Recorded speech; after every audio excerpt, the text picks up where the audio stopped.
Selamat pagi dan salam sejahtera untuk kita semua.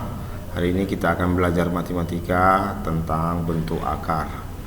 Baik, seluruh siswa-siswi kami kemarin itu sudah meliterasi tentang bentuk akar dari buku paket dan sudah mengirimkan pertanyaan-pertanyaan yang kurang dimengerti terkait bentuk akar. Maka dari itu, kali ini Bapak akan menjelaskan lebih rinci lagi tentang bentuk akar agar siswa-siswi kami memahaminya.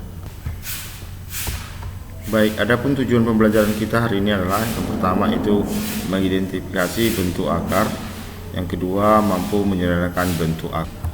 Yang pertama akar pangkat bilangan. Nah, ini dibaca akar pangkat 2 ini. Akar pangkat 2 dari 4 ya. Jadi saya ulang, akar pangkat 2 dari 4 itu adalah 2. Oke. Ini baca akar pangkat 3. Ini akar dulu dibaca lalu pangkatnya 3 dari 27. Itu dibaca pangkat 3 dari 27. Kemudian akar pangkat 3 dari 64 itu 4 ya. Dibaca akar pangkat 3 dari 64. Jadi kalau dia paham cara bacanya, ya pasti mengerjakan soal untuk berikutnya pasti paham. Maka itu kita pertama belajar bacanya ini dulu, akar itu bagaimana. Kita lanjut bentuk akar ya. Bentuk akar, apa itu bentuk akar? Sebelum Anda memahami bentuk akar ini, terlebih dahulu Anda memahami itu bilangan rasional dan bilangan irasional. Ketika Anda memahami bilangan rasional dan irasional, maka dengan sendirinya akan Anda pahami apa pengertian dari bentuk akar tersebut. Baik, apa itu bilangan rasional? Bilangan rasional adalah bilangan yang dapat dinyatakan dalam bentuk A per B, dengan A dan B bilangan bulat dan B tidak sama dengan 0. Artinya B ini penyebutnya nggak boleh 0 ya. Jadi bilangan rasional itu bilangan yang dapat dinyatakan dalam bentuk pecahan ya. Oke, kita lihat contohnya.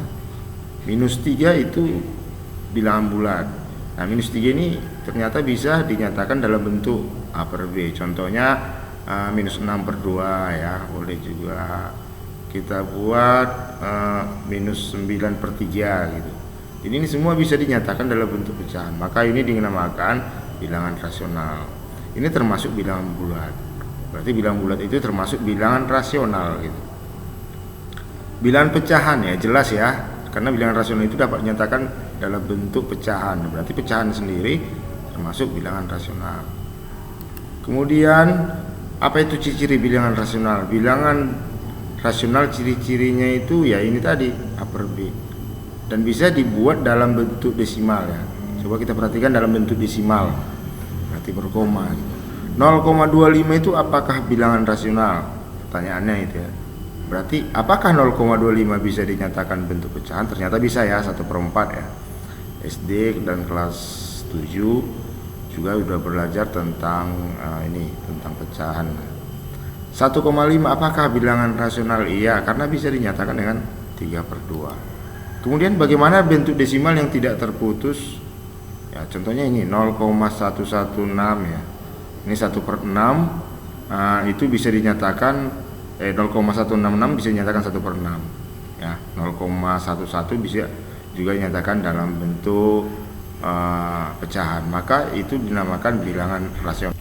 Bagaimana dengan bilangan irasional? Berarti bilangan irasional itu sendiri adalah kebalikan dari rasional gitu. Kalau rasional tadi sebelumnya itu bilangan yang dapat dinyatakan dengan pecahan yaitu A per B. Berarti kalau irasional ya tidak bisa dinyatakan dalam bentuk A per B. Nah, ini contohnya akar 2. Kalau kita pakai kalkulator, ini akar 2 ini hasilnya 1,4142136 dan seterusnya gitu. Berarti desimal ini desimal yang berulang dan sini tidak bisa dinyatakan dalam bentuk pecahan. Sehingga akar 2 itu merupakan bilangan irasional. Bagaimana dengan bentuk akar ya? Berarti kesimpulannya bentuk akar itu berdasarkan pembahasan sebelumnya, contoh bilangan irasional akar 2 dan akar 5 bentuk seperti itu disebut bentuk akar. Berarti kesimpulannya, bentuk akar itu adalah suatu bilangan yang hasilnya bukan bilangan rasional, artinya bilangan irasional. Nah, kita lihat contohnya ini ya, akar 2, akar 5 itu merupakan bilangan irasional atau bukan bilangan rasional. Bentuk seperti itu disebut bentuk akar ya. Ini. Dapatkah kalian menyebutkan contoh yang lain ya? Kita buat contoh akar 3 ya. Akar 3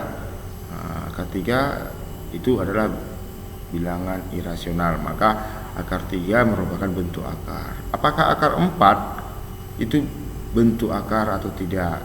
Akar 4 itu ternyata hasilnya 2 ya.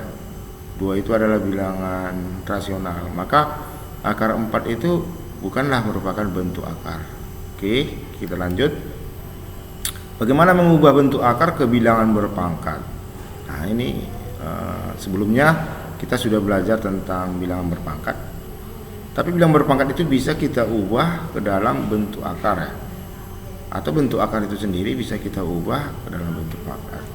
Dengan catatan A-nya atau bilangan pokoknya ini ya, bilangan pokok atau basisnya itu harus lebih dari 0 atau sama dengan 0 ya.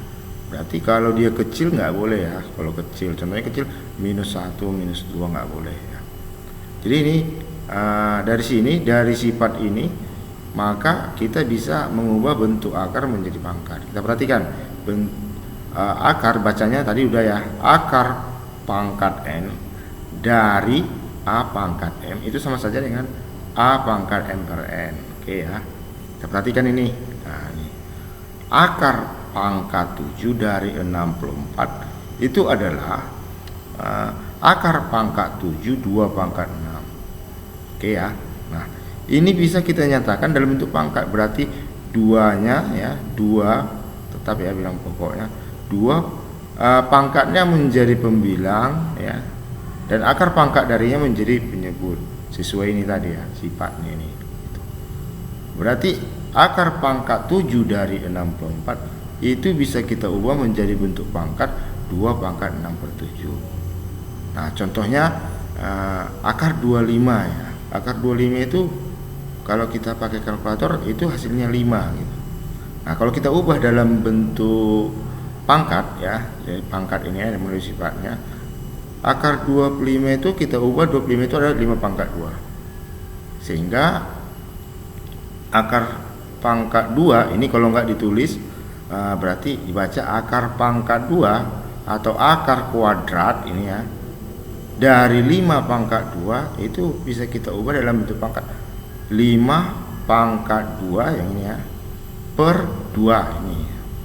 Walaupun nggak ditulis ini sebenarnya 2, kalau nggak ditulis itu 2 ya, pangkat 2. 2 bagi 2 1, bahkan 5 pangkat 1 ya.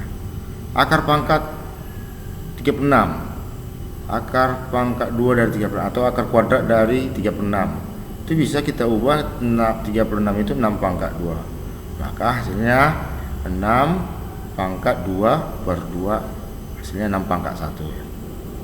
Atau kita coba akar pangkat 3 dari 8 itu bisa kita ubah 2 pangkat 3, kita ubah dalam bentuk pangkat 2 pangkat 3 ya, 3 per 3 1.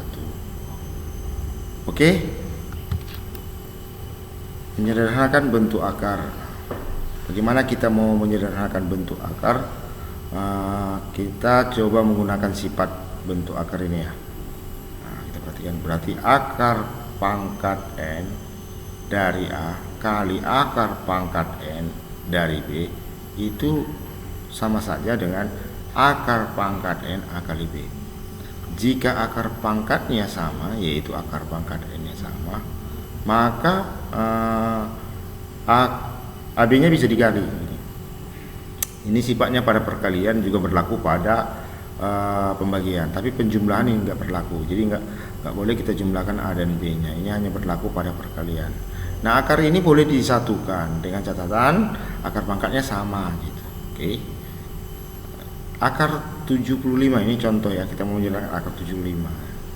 Akar 75 itu ingin kita sederhanakan. Ada enggak di sini 75 yang dapat dibagi dengan bilangan kuadrat sempurna. Ada ya, itu 25. 25 dibagi 75 dibagi 25 itu 3. Maka bisa kita ubah seperti ini.